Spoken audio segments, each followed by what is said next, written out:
Okay, we took the 9 o'clock shuttle into Erwin, and we sat at Steel Rails Coffee House for probably an hour and a half, enjoying so coffee, good. croissants, sandwiches, smoothies. What'd you have? Apple turnover. Apple turnovers. So good. So it's 10:35 right now. Shuttle comes back at 11. We're just gonna take a stroll down Main Street.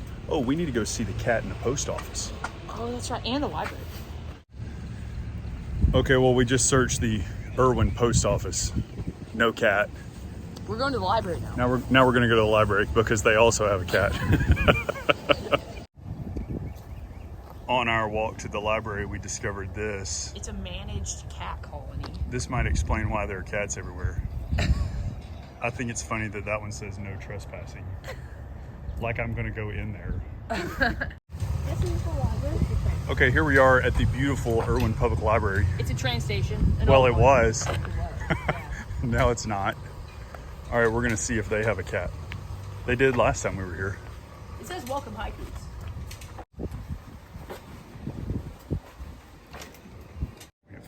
We have found the Erwin Library cat. Just laying here. Just chilling. It's funny, this one outside says He's not even reading books.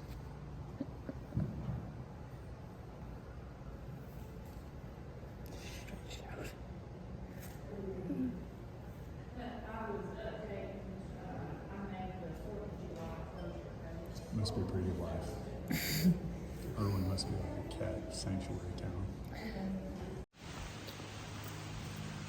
The time is 11:53. We just got dropped off by Steve, shuttle driver Steve. Thank you. We are now headed south again out of Spivey Gap, and we'd love to make it to Sam's Gap tonight. That's 13.4, but we have full packs. Big Bald is 7 miles ahead of us, and it is almost uphill the whole way. And so we're just going to be content with whatever we feel like doing today. The forecast for the next 3 days looks great. So we might have weather just like this for 3 or maybe 4 more days. Friday looks a little squirrely, but I'm starting to learn that the meteorologists have a hard time predicting mountain weather. So who knows what's going to happen Friday. So we're going to enjoy the miles we can do today and throw camp up and probably leave the doors curled up tonight so the breeze can blow through the netting. The rest in Erwin really did us good. Trucker, thank you for the room at Uncle Johnny's. We went to bed at 9, and I had set an alarm for 7:40, and I think we all used every one of those hours. And then we dallied around Erwin for a while this morning, just for a good rest.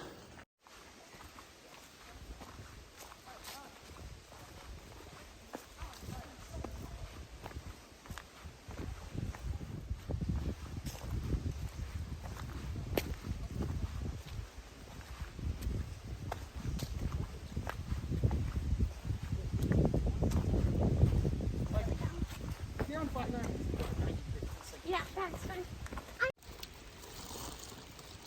Well, we had quite a lot of freeze-dried dinners in our resupply at Uncle Johnny's. And then Chop Chop sent us a care package with even more in it. So we are sitting down on this first day out towards Hot Springs for a hot lunch. So I boiled some water. Okay, I got to tell a funny story from Chop Chop's letter. Chop Chop sent us 4 of these Peak Refuel chicken pesto pasta. And he said in his letter that on his northbound through hike last year, he ate 131 of these, which is crazy. He had like one of these for dinner every night for 131 days. And then he got into the 100-mile wilderness and he was just sick and tired of them. So he started trading these, I don't know, $12, $13, $14 meals for ramen noodles just so he could have something different to eat, which I think is a pretty great story. So we got 4 of them. The boys ate 1 each last night. And I think we have 2 more in our pack out here. How many stars do you give this thing, Grayson? I give it 3.5. Out of? 5. Okay, good. I thought you were going to say 10. 3.5 stars out of 5, which is pretty good starage for trail food. It's really good. So once again, thank you, Chop Chop. So from Spivey Gap to the top of Big Bald, still ahead of us, is 3,000 feet of total elevation. In 7 miles, not quite 7 miles. And that doesn't really qualify as steep for us, but it is still a lot of elevation. We say, maybe you've heard, if you multiply the miles by 1,000 and you get the elevation in feet, that's going to be steep.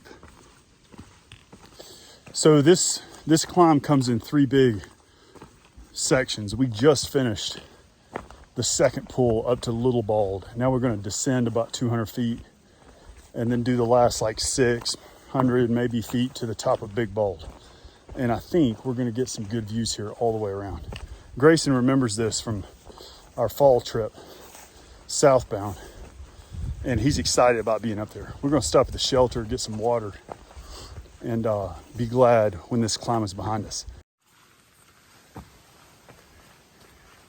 Here we are coming out of the trees.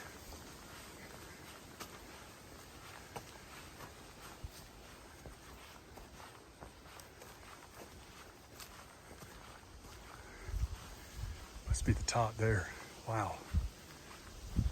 And just like a beauty spot, we've got mountains on the horizon that I'm not sure the camera can see. I count a high ridge, just under the clouds, way back there.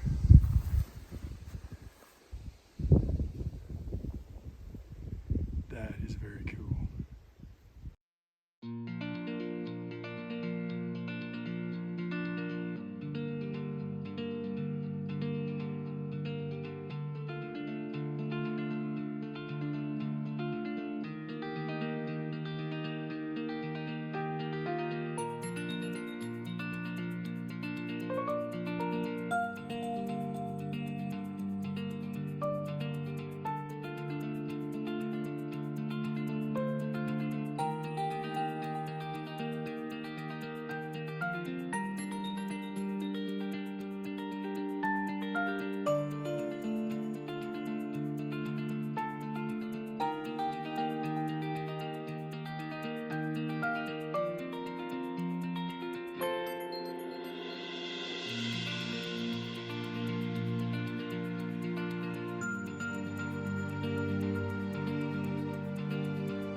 Texas Pete looked at me on top of Big Bald there and said, "Man, this is a treat." And he was half kidding, but half just telling his heart. That was really an epic place. I have never really heard of Big Bald before on the trail. When you ask a hiker, "Oh, what's your favorite place on the trail?" They all say different things, but the Whites always come up, or the 100-Mile Wilderness, or the Smokies. And those are beautiful areas, but man, I think Big Bald will stick with me for a while. The wind, the views, the cloud cover.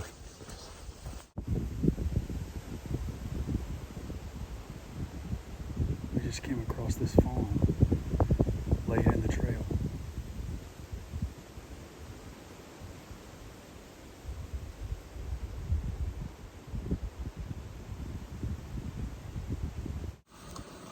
We learned from shuttle driver Steve that this is a pretty berry area.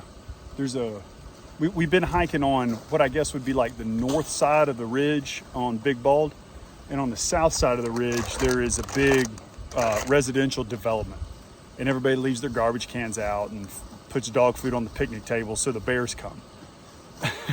which I guess is cool. I don't know, but it's not cool for backpackers on the north side of the ridge.